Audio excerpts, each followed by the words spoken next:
आप over stress होने के कारण सो गए और फिर उठने के बाद इस बात का स्ट्रेस हो गया कि मैं इतना क्यों सो गया, कितना समय हो गया और कितना टाइम लेगा लाइफ में, कभी इतना कुछ होगा या नहीं होगा।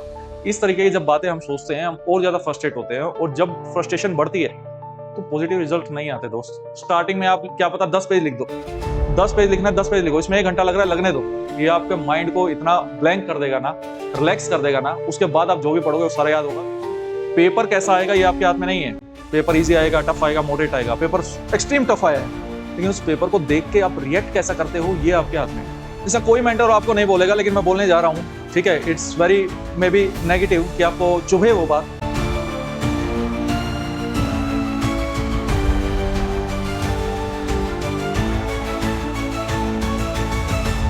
Everyone, welcome back to AVKS academy. मैं नवीन शोगन एक बार फिर से स्वागत करता हूँ एवीकेएस के प्लेटफॉर्म पे। वो सारे स्टूडेंट्स मुझे काफ़ी दिन से मैसेज कर रहे थे और जो हमारे बैचेस में भी इनरोल्ड स्टूडेंट्स हैं, उनके भी ये डाउट्स आ रहे थे और कुछ स्टूडेंट्स ऐसे भी थे जो मुझसे वैसे जुड़े हुए हैं, तो उनके भी डाउट आ रहे थे कि सर लास्ट डेज में हम स्ट्रेस और एंजाइटी को कैसे मैनेज करें। तो इस वीडियो में सबसे पहले तो मैं ये बता दूं कि मैं उन कैंडिडेट्स के बारे में बात करूंगा जिन्होंने सच में जीवन में कुछ पढ़ाई की है और इस टाइम पे थोड़ा-सा पढ़ाई करने के बाद जब इंसान मेहनत करता है, तो उसको कहीं न कहीं रिज़ल्ट की टेंशन होनी स्टार्ट हो जाती है कि मेरा एग्ज़ाम होगा या नहीं होगा। प्रेशर एक बिल्डअप होना स्टार्ट हो जाता है। इसमें सिम्पटम्स हैं कि उसको स्लीपलेसनेस होनी स्टार्ट हो जाती है, रेस्टलेसनेस होना स्टार्ट हो जाता है, समटाइम्स ओवरथिंकिंग स्टार्ट हो जाती है और वो डे बाय डे एक सेल्फ डाउट क्रिएट करना स्टार्ट कर देती है कि मैं लाइफ़ में क्या करूँगा? मेरा ये एग्ज़ाम नहीं हुआ, तब क्या करूँगा? मेरा कुछ होगा, नहीं होगा, मुझे कुछ याद नहीं हो रहा, मेरी प्रिपरेशन अच्छे से नहीं हो पाई, एटसेट्रा एटसेट्रा। इस तरीके के थॉट्स उसके माइंड पे हावी होना स्टार्ट हो जाते हैं। अगर आपके साथ ऐसा कुछ हो रहा है तो मैं आपको बता दूं, you are not the alone. Exam से लगभग 8 से 10 दिन पहले ऐसा होना, 10-15 दिन पहले ऐसा होना बिल्कुल स्वाभाविक है, इट्स वेरी नॉर्मल। जब मैं प्रिपरेशन फेज में था बहुत बार मेरे साथ भी ऐसा होता था। इवन आज भी अगर कुछ मुझे कुछ मेजर टास्क कंप्लीट करना है, मेरे लिए कोई बड़ा गोल है, मेरी लाइफ के लिए कुछ चीज इंपॉर्टेंट है, तो वो स्ट्रेस और एंजाइटी क्रिएट कर सकता है, उसमें 1% भी डाउट नहीं है। तो सबसे पहले तो आपको यही समझना होगा कि स्ट्रेस और anxiety, they are not your enemies, they are signals. ये कुछ ऐसे सिग्नल हैं जो आपकी बॉडी, आपका माइंड आपको बार बार दे रहा है कि something is important for your life और आप उसको लूज नहीं कर सकते। लेकिन ये चीजें तब तकलीफ देना स्टार्ट कर देती है जब स्ट्रेस आपका कंफ्यूजन में क्रिएट होना स्टार्ट हो जाता है और ओवर थिंकिंग होना स्टार्ट हो जाती है। तो इस वीडियो में हम जो मोस्ट साइंटिफिक मेथड है, मोस्ट रियलिस्टिक मेथड है स्ट्रेस और एंजाइटी को ओवरकम करने के लिए, तो उन चीज़ों के बारे में डिस्कस करेंगे। मुझे एक्सपीरियंस है थोड़ा-सा, I have diploma in the psychology also, and मैं यहाँ पे एक बड़े भाई के नाते आपसे बात करने के लिए आया हूँ। चीज़ों को मैनेज कैसे करना है, आई हैव एक्सपीरियंस। मैं भी प्रिपरेशन फेज़ में था, मैंने भी मैनेज की और मेरे गाइडेंस में बहुत सारे स्टूडेंट्स ने, हज़ारों स्टूडेंट्स ने इन चीज़ों को मैनेज किया। जब मैं अपनी कॉर्पोरेट लाइफ में था, तब भी इन चीज़ों को मैनेज किया। कॉर्पोरेट लाइफ के साथ, जॉब के साथ स्टडी को भी मैनेज किया और बहुत बेहतरीन रिजल्ट भी दिया। आज भी इतने सारे स्टूडेंट्स की रिस्पॉन्सिबिलिटी मेरे कंधों पे रहती है, तो मुझे आज भी बहुत चीज़ों का स्ट्रेस होता है, लेकिन मैं उसको मैनेज करता हूँ। तो मैं फिर से आपको ये बता दे रहा हूँ कि these things are the manageable, क्योंकि ये एक सिग्नल है, ये हमारे एनिमीज़ नहीं है, तो हमको कुछ ऐसा रास्ता निकालना है कि हम इसको चैनलाइज़ कर सकें, इसको कंट्रोल करना या इनको रोकना हमारा पर्पज़ नहीं है। We have to manage it. वो होगा ही होगा, जिस भी इंसान को अपने जीवन में फ्यूचर की थोड़ी-सी भी टेंशन रहती है, जिसने मेहनत की होती है, ऑफ कोर्स उसको ये सब थॉट्स उसको आएँगे, ये उसको स्ट्रेस होगा। तो चलिए उस बारे में बात करते हैं। सबसे पहले तो स्ट्रेस की ही बात करते हैं कि स्ट्रेस को मैं कैसे मैनेज करूँ सर? अब स्पेशली जब एग्ज़ाम इतना पास है। इसके लिए मैं आपको 3 तरीके बताता हूँ और उनके अलावा कुछ मल्टीपल टिप्स भी दूँगा स्ट्रेस को मैनेज करने के लिए। सबसे पहला तरीका, आपको लास्ट डेज़ में चीज़ों को प्रायोरिटाइज़ करना होगा। Don't try to do each and everything. मुझे ये भी करना है, मुझे वो भी करना है। एक रश माइंड में रहता है थॉट्स का और आपको ये नहीं पता है कि मुझे क्या करना है और सब कुछ करने के चक्कर में हम इतना ओवरलोड ले लेते हैं कि हमारा माइंड उसको रिटेन नहीं कर पाता। एग्ज़ाम को क्रैक करने के लिए जो सबसे इम्पोर्टेंट है दैट इज़ द रिटेंशन। अगर आप जो कंटेंट कंज़्यूम कर रहे हैं वो रिटेन ही नहीं हो पाएगा तो उसका कोई मतलब नहीं है। उसका सॉल्यूशन क्या है? सॉल्यूशन है कि आप हाई यील्ड एरियाज़ पे फोकस करें। जो टॉपिक्स मोस्ट इंपोर्टेंट नेचर के हैं लास्ट डेज पे उन पे जरूर फोकस करें, या जो सब्जेक्ट्स हाईली स्कोरिंग सब्जेक्ट्स हैं जिनकी इंपॉर्टेंस बहुत ज्यादा है उन पे फोकस करें।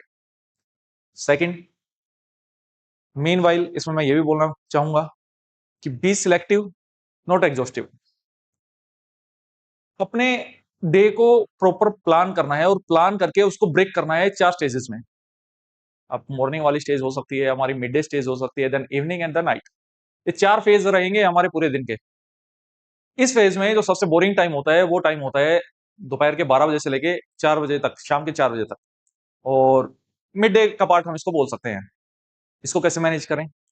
इसमें आप वो काम करें जिसमें आपको बहुत ज्यादा मेहनत करने की नीड नहीं है, लेकिन इसको सही से हम यूटिलाइज भी कर लें। उसके लिए आपको पीवाईक्यूज या एमसीक्यूज इस ड्यूरेशन के दौरान जब आप रिवाइज कर रहे हो तो उनको करो या उनको प्रैक्टिस करो ज्यादा से ज्यादा। आपका माइंड ऑटोमेटिक एक्टिव रहेगा उस टाइम पे। नाइट वाले पार्ट में कुछ हल्का काम रखो। जो मेजर जो काम है, जो बर्डन का काम है, वो या तो मॉर्निंग वाले स्लॉट में रखो और मॉर्निंग के साथ इवनिंग वाले स्लॉट में रखो। इन 2 एरियाज को थोड़ा लाइट रखो। और जो खाना पीना है, जैसे लस्सी पी लिया, जिन चीजों से नींद आती है, ऐसी चीजें थोड़ा कंट्रोलेबल इन मैनर में रखो कि कंट्रोल करो इन चीजों को। ऐसा नहीं है कि आप ओवर स्ट्रेस होने के कारण सो गए और फिर उठने के बाद इस बात का स्ट्रेस हो गया कि मैं इतना क्यों सो गया, तो फिर वो बाद में वो टाइम भी खराब हो गया। ऐसा मैंने बहुत मेरे दोस्तों के साथ होते हुए देखा है। थोड़ा थोड़ा करके खाओ, मल्टीपल टाइम्स आप खाओ, तो वो चीजें आप बर्डन क्रिएट नहीं करेंगी। तीसरा, स्टडी साइकिल मैनेज करो, यूज करो उसको। कैसे? 50 मिनट पढ़ा, 10 मिनट का ब्रेक ले लिया, बहुत साइंटिफिक मेथड है। और फिर 50 मिनट पढ़ा, फिर 10 मिनट का ब्रेक ले लिया। लेकिन जो 10 मिनट का ब्रेक ले रहे हैं आप, उसमें अपने माइंड को थोड़ा रेस्ट दो। रेस्ट इन द सेंस, ऐसा नहीं है कि उसमें इंस्टाग्राम रील देखना स्टार्ट कर दी, शोर्ट्स देखना स्टार्ट कर दी, किसी को फोन कर लिया। फोन से बिल्कुल दूर रहना है उस 10 मिनट के दौरान। और आप पाएंगे कि आपकी रिटेंशन पावर बहुत बढ़ गई है। मीन मेरी कुछ इंपॉर्टेंट टिप्स भी हैं regarding to manage the stress. सबसे पहला, आपको मॉर्निंग माइंडसेट और नाइट माइंडसेट सेट करना होगा। मॉर्निंग माइंडसेट क्या? सुबह उठते ही एक पॉजिटिव थॉट के साथ भगवान का नाम लेना है, आपको जो भी लेना है, इट्स योर विश। लेकिन सुबह उठते ही 3 लाइनें अपने आप को जरूर बोलनी है। पहला कि आई एम प्रिपेयर्ड। दूसरा, आई विल स्टे काम। और तीसरा, I will give my best. इसमें ये 3 चीजें, आपके प्रिपरेशन का लेवल जो भी है, ये 3 बातें अपने माइंड को याद करा देनी है कि इतना सबकॉन्शियस माइंड में इतना बैठा देना है इन तीनों को। मैं फिर से रिपीट कर दे रहा हूं, मेरे साथ आप अपने माइंड में बोल सकते हो, I am prepared, I will stay calm and I will give my best. जब ये बातें बार बार आपका माइंड सुनेगा ना, तो वो अपना बेस्ट ही देगा और डेली बेसिस पे देगा। Mean while, night mindset is very very important. Night mindset में जब जब इवनिंग या नाइट का टाइम आना स्टार्ट हो जाता है, सपोज 8-9 बजे के बाद का जो समय है, तो हमारे माइंड्स में बुम्बार्डमेंट होनी स्टार्ट हो जाती है थॉट्स की। आज मैंने ये नहीं किया, आज मैंने वो नहीं किया, नेगेटिव थॉट्स की बुम्बार्डमेंट होनी स्टार्ट हो जाती है। उसको कैसे मैनेज करें? फियर आना स्टार्ट होता है, डाउट आना स्टार्ट होता है। लिख दो अपने फियर को। फियर क्या है? एग्जाम नहीं होगा, ठीक है, नहीं होगा तो नहीं होगा। नहीं होगा तो क्या हो जाएगा जीवन में? जितना वर्स्ट अपने बारे में लिख सकते हो उतना लिख दो, ऑन पेपर लिख दो। ये सोचना नहीं है, लिख देना है। मैं फिर से बोल रहा हूँ, इसमें स्टार्टिंग में आप क्या पता 10 पेज लिख दो। 10 पेज लिखना है, 10 पेज लिखो। इसमें 1 घंटा लग रहा है, लगने दो। ये आपके माइंड को इतना ब्लैंक कर देगा ना, रिलैक्स कर देगा ना, उसके बाद आप जो भी पढ़ोगे वो सारा याद होगा। तो ये ट्रस्ट मी, पहले लिख दो। जो डर आ रहा है, जिसको बुरा बोलना है, गाली देनी है, जो लिखना है ऑन पेपर लिख दो। पेपर पे लिख दिया, मेरा एग्जाम नहीं होगा, मैं जीवन में कुछ नहीं कर पाऊंगा। लड़की लिख देगी, अगर एग्जाम नहीं होगा घर वाले शादी करवा देंगे, मेरी कोई चॉइस नहीं है, मैं उससे शादी नहीं कर पाऊंगा जिससे मैं शादी करना चाहता हूँ। मेरी फाइनेंशियली इंडिपेंडेंस का क्या, मेरे डिसीजन का क्या, मैंने जो वर्दी पहनने का सपना देखा था उसका क्या। वो इस तरीके के नेगेटिव थॉट्स आएंगे, उन नेगेटिव थॉट्स को ऑन पेपर निकाल दो जितना निकालना है। और फिर उस पेपर को बाद में एनालाइज करके, अच्छा ये हो गया मेरा worst scenario of my life, उसको धीरे धीरे बोलो, ये मैंने एक्सेप्ट कर लिया, अब जो होगा देखा जाएगा। मीन वाइल, अब मैं ये कर सकता हूं कि ये मेरे लाइफ की वर्स्ट सिचुएशन है, लेकिन इस वर्स्ट सिचुएशन में भी मैं जिंदा हूं। और उस वर्स्ट सिचुएशन में भी मेरे परिवार वाले मुझे किस तरीके से ट्रीट कर रहे हैं, या मैं अपने परिवार वालों को किस तरीके से ट्रीट कर रहा हूं। मीन वाइल, मैं इस वर्स्ट सिचुएशन को कैसे अपनी लाइफ की बेस्ट सिचुएशन में कन्वर्ट कर सकता हूं। उसके लिए आपको लिखना है कि क्या 3 चीजें आपने अपने दिन में, पूरे दिन में अच्छी की है, उसको नोट डाउन कर लीजिए आप। और आप डेली बेसिस पे जब इस चीज को देखेंगे कि आपने क्या 3 चीजें अच्छी की हैं, ऑटोमेटिकली पॉजिटिव थॉट्स आना स्टार्ट हो जाएंगे और एक दिन जो डर है फेल होने का, वो खत्म हो जाएगा। ऐसा कोई मेंटर आपको नहीं बोलेगा, लेकिन मैं बोलने जा रहा हूं, ठीक है। It's very may be negative कि आपको चुभे वो बात, ठीक है, एग्जाम नहीं होगा तो क्या, 3 अगस्त को आपने बहुत तैयारी की थी, सब कुछ हो गया, एग्जाम नहीं हुआ, क्या लाइफ खत्म हो गया? आंसर नहीं।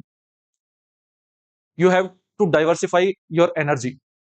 आप ऑटोमेटिकली जब 3 अगस्त को एग्जाम जिसका नहीं होता है, मल्टीपल ऑप्शन आर देयर, भगवान आपको बहुत ऑप्शन दे रहा है, सर मेरा तो आखिरी अटेम्प्ट है, मेरा तो खत्म हो गया, सब कुछ खत्म हो गया, ऐसा बहुत रोना रोएंगे सारे, बहुत लोग होंगे, क्योंकि सिंपल सी बात है, लिमिटेड नंबर ऑफ वैकेंसीज है, 350 के आसपास वैकेंसी है, 1800 2000 के आसपास कैंडिडेट्स का रिटर्न क्लियर होगा, और वी नो वेरी वेल कि 2200 के आसपास क्लियर होने वाला है, बाकी मोस्टली लोग फेल होने वाले हैं, उनमें से उन कैंडिडेट्स की मैं बात कर रहा हूं जिन्होंने मेहनत की थी, लेकिन वो पास नहीं हो पाए। तो क्या लाइफ में और ऑप्शंस नहीं है क्या? IB is there, intelligence bureau के फॉर्म निकले हैं, वो भर दो दोस्त, बहुत अच्छी जॉब है, हाई लेवल की जॉब है, और लेवल 7 के अंडर में आती है, और वो जैसे ही आप उस जॉब में अगर सिलेक्ट होते हैं, उसके लिए मेहनत करो, इधर सारी एनर्जी, उसमें भी ऐसे लिखना है, उसमें भी जो आप पेपर 2 की तैयारी करोगे, कॉम्प्रिहेंशन लिखना है, इंग्लिश ग्रामर आएगी उसमें, आपका पेपर 1 की हेल्प एज इट इज उसके पेपर 1 में आपको हेल्प करेगी, इंटरव्यू सेम वही पर्सनैलिटी है उसमें हेल्प करेगी, हम बैठे हैं उस चीज के लिए। मीन चलो 1% के लिए आईबी भी नहीं हुआ सर, ईपीएफओ इज देयर, अभी से ओपनली बता रहा हूँ, यूपीएससी की नोटिफिकेशन नहीं आई है, 1-2 हफ्ते के अंदर ईपीएफओ की नोटिफिकेशन आ जाएगी, और 30 नवंबर के को अभी तक यूपीएससी ने डिसाइड किया हुआ है कि 30 नवंबर को मैं एग्जाम लेने जा रहा हूँ, वो बहुत जल्दी पब्लिक हो जाएगी ये सारी चीजें। तो ऐसे ही जब तक नहीं होगा तब तक कोशिश करेंगे, ठीक है हमारी वर्स्ट सिचुएशन एक थी, उसको अब मेरे को अपनी लाइफ की बेस्ट सिचुएशन में कन्वर्ट करना है, उसके लिए मुझे क्या करना होगा वो भी आप नोट डाउन कर लीजिए, उसके लिए पढ़ना है जी हमको, फ्री माइंड से पढ़ना है, रिटेन करना है, मेहनत करनी है उस चीज को लेके। तो night mindset is very very important, ताकि आप अच्छे से मेहनत करके सो सको। Next, physical activity is non negotiable. Mostly students देखते हैं कि वॉकिंग करना, थोड़ा सा रनिंग करना या एक्सरसाइज करना, इसको टाइम वेस्ट समझते हैं। आप जान के हैरान होंगे, इंडियंस, अगर मैं पूरे वर्ल्ड में अच्छी अच्छी कंट्रीज के बारे में बात करूं, इंडियंस का माइंडसेट मेनली ऐसा है कि वो इसको टाइम वेस्ट समझते हैं, जबकि इट इज नॉन नेगोशिएबल, इस पर कोई बात ही नहीं होनी चाहिए कि ये तो करना ही करना, it is the mandatory for the life. एक स्टूडेंट के लिए क्यों मैंडेटरी? अब चलो मैं ये बोलता हूँ कि 20 मिनट ही आप कर लेते हैं, ये आपकी रिटेंशन पावर बढ़ाता है दोस्त। जो स्टूडेंट, मैं इतने एथलीट से को जानता हूं जो एग्जाम क्रैक करते हैं, मैं जब उनसे पर्सनली बात करता हूं, इवन मुझे भी बहुत बार रात को भी जब स्ट्रेस होता था ना, 2 बजे मैं एक्सरसाइज करना स्टार्ट कर देता था। दूसरे लोग बोलते थे इसका दिमाग खराब हो गया, हाँ भाई मेरा दिमाग खराब हो गया, मुझे एग्जाम निकालना है, मुझे अच्छे से सोना है। वो क्या सोचता है वो फर्क नहीं पड़ता है, मैं क्या सोचता हूँ ये सबसे बड़ा फर्क पड़ता है, आप अपने बारे में क्या सोच रहे हो। दूसरे लोग कमेंट करने के लिए ही बने हैं, ऐसा समझो लाइफ में। आप 20 मिनट दोगे इसको, कोर्टिसोल का लेवल बॉडी में डिक्रीज होगा, कोर्टिसोल का लेवल डिक्रीज होते ही आपका फोकस बढ़ना स्टार्ट हो जाएगा दोस्त। आप समझो, दिस इज वेरी साइंटिफिक। तो physical activity is non negotiable, this is the way you can manage the stress. लेकिन what about the anxiety? Sir अब मुझे बेचैनी हो गई है, it's not about the stress, stress से हम बियॉन्ड नेक्स्ट लेवल पे एंजाइटी में चला गया हूँ, शुड आई स्टार्ट मेडिकेशन और something else? No, first do these things. ऐसा होता है यार, अब फिर लीव नहीं करोगे एग्जाम से, मतलब कुछ समय पहले मैं इतना ओवरलोड हो गया था, इतना, एक समय ऐसा था जब जॉब और एग्जाम में बैलेंस बनाते बताते बीपी इतना बड़ा रहने लग गया था, जैसे एग्जाम दे गया बीपी डाउन, सब डाउन, सब नॉर्मल हो गया। नॉर्मल है, इट्स फ्लक्चुएट होती रहती है चीजें, we have to manage this things. मैंने लाइफ में मैनेज किए हैं, आज भी करता हूँ। इंसानों को ही तो स्ट्रेस होगा, और किसको स्ट्रेस होगा? एक रैशनल माइंड को ही तो स्ट्रेस होगा, जो सोचेगा उसी को तो स्ट्रेस होगा, उसी को तो ये चीजें आएंगी, उसी को तो थॉट्स आएंगी। एंजाइटी को टैकल करने के लिए you can focus on these things. Visualization is very very important. Daily basis पे 5 मिनट बैठ के ये सोचो कि आप एग्जाम सेंटर पे जा रहे हो, उसके लिए सबसे पहले फ्री माइंड में अकेले में आप होने चाहिए, अपनी आंखें आपको बंद करनी है, आंखें बंद करने के साथ एक डीप ब्रेथ लेने के बाद खुद को ये बोलना है, इमेजिन करना है कि मैं एग्जाम हॉल में जा रहा हूं। आप अभी भी कर सकते हो उस चीज को, एग्जाम हॉल में मैं जा रहा हूँ, एग्जाम हॉल में आया, सारी एंट्री हुई, मेरा चेकअप हुआ, पेपर डिस्ट्रीब्यूट हुआ, पेपर थोड़ा टफ आया, आपने 1 मिनट के लिए हुआ यार ये तो टफ एग्जाम आ गया है, लेकिन आपने अपने आप को बोला नहीं, don't worry, things are manageable, अपने अपने आप को शांत रखा, और आपने पेपर करना स्टार्ट किया, उस पार्ट से स्टार्ट किया जो आपको सबसे ज्यादा आता है। जितना माइक्रो लेवल पे सोचोगे उतना बेहतर रिजल्ट आएगा। आपने पॉलिटी की, आपने ज्योग्राफी की, आपने साइंस की, आपने करंट अफेयर किया, 1-2 क्वेश्चन में अटके मैथ्स में, उसको ड्रॉप करके आगे बढ़े, फिर पेपर 1 हुआ, फिर पेपर 2 हुआ, आप कॉन्फिडेंट हैं, एग्जाम हो गया, एवीकेएस की वीडियो देख रहे हो, सब बोल रहे हैं ये होगा, आप कॉन्फिडेंट है, एग्जाम हो जाएगा यार, कोई दिक्कत वाली बात नहीं है। Visualization is very very important. जितने भी बड़े खिलाड़ी हैं, विराट कोहली ग्राउंड पे खेलने से पहले माइंड में विजुअलाइज करते हैं बहुत, जितने, किसी का नाम ले लो, मैं, इवन आप यकीन नहीं करेंगे, मुझे कुछ बड़े इवेंट में जाना है, कुछ स्पीच देनी है, मैं एक दिन पहले पूरा विजुअलाइज करता हूँ कि अब मैं ये बोल रहा हूँ, वहां से ये रिप्लाई आ रहा है, इस तरीके के डाउट्स आ रहे हैं, मैं इस तरीके से सोल्व कर रहा हूँ। Even when I started my profession teaching, तो भी मैं विजुअलाइज करके गया था, वो मेरी first class was amazing experience. मुझे पता था इस तरीके की दिक्कतें आएंगी, मैंने उनको ऐसे टैकल करूंगा। Visualization is very powerful tool.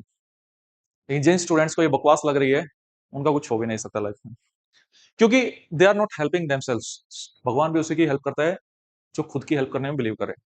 Next, focus on controllables. Paper कैसा आएगा ये आपके हाथ में नहीं है। पेपर इजी आएगा, टफ आएगा, मॉडरेट आएगा, पेपर एक्सट्रीम टफ आया है, लेकिन उस पेपर को देख के आप रिएक्ट कैसा करते हो ये आपके हाथ में है। This is very very important. तो उसी चीज पे दिमाग लगाओ जो आपके कंट्रोल में है। सर हिस्ट्री पता नहीं कहां से क्वेश्चन आ जाएगी, मुझे वहां से आ जाएगा, जो जहां से आ रहा है आने दो। अपने आप पे भरोसा रखो। जो गिवन रिसोर्सेज है वही सबने पढ़े हैं, आपने भी वही पढ़े हैं। अगर वो क्वेश्चन पेपर कुछ ऐसा आया जो आउट ऑफ द ब्लू था, तो वो सबके लिए आउट ऑफ द ब्लू है, फिर उसको कोई नहीं कर पा रहा है, फिर उसका कट ऑफ ऐसे ही दिखेगा जैसे 2018 में हुआ, 2024 में हुआ। अदरवाइज एवरेज रहेंगी चीजें। इजी आया तो सबके लिए इजी आएगा, फिर वो नंबर शूट भी करेगा, तो आप भी कर पाएंगे उसको। तो सिली मिस्टेक्स अवॉइड करनी है। इनफ तैयारी कर चुके हो दोस्त, बहुत चीजें पढ़ चुके हो लाइफ में, और अभी भी कर रहे हो। ऐसा नहीं है कि पढ़ना छोड़ देना है, पढ़ना है, लेकिन माइंड पे ये एक्सरसाइज डेली बेसिस पे इज वेरी नेसेसरी। जो भी टॉक्सिक ट्रिगर्स हैं उनको अवॉइड कर दो लाइफ में। Either it is the social media और योर फ्रेंड्स और योर, समटाइम्स कभी कभी ऐसा होता है कि हमारे पेरेंट्स ही हमें नेगेटिव बातें बोलना स्टार्ट कर देते हैं। कितना समय हो गया और कितना टाइम लेगा लाइफ में, कभी तेरा कुछ होगा या नहीं होगा। इस तरीके की जब बातें हम सोचते हैं, हम और ज्यादा फ्रस्ट्रेट होते हैं, और जब फ्रस्ट्रेशन बढ़ती है तो पॉजिटिव रिजल्ट नहीं आते दोस्त। एक शांत माइंड ही एक बेहतरीन इनोवेशन कर सकता है, एक शांत माइंड ही एक अच्छा रिजल्ट दे सकता है। अपने आप को शांत रखो जितना रख सकते हो। मैं फिर से बोल रहा हूं कि लाइफ में एग्जाम छोड़ दो, एग्जाम तो कुछ है ही नहीं।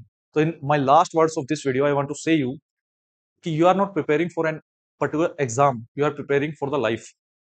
You are preparing to serve the nation. और एग्जाम होता है नहीं होता है, एक चीज पक्की है जो आपका ये सब करने से, इतना पढ़ाई करने से होगी, that is the transformation. Transformation in the form of you will become a discipline person, A focus person, A resilient person, जो अपने आप में एक वॉरियर है, जो लाइफ में हर सिचुएशन लड़ने के लिए तैयार। मुझे नहीं पता कि आपको मेरी बातें कैसी लग रही हैं कैसी नहीं। I want to really hear कि आप कैसा फील कर रहे हैं, और आप अपने इमोशंस जय हिंद के फॉर्म में, अपना जो जोश है जय हिंद के फॉर्म में मुझे कमेंट सेक्शन में मुझे चाहिए, आप लोगों से चाहिए। और रिजल्ट जो भी रहेगा दोस्त, आई एम विद यू। मिलते हैं नेक्स्ट वीडियो में। जय हिंद।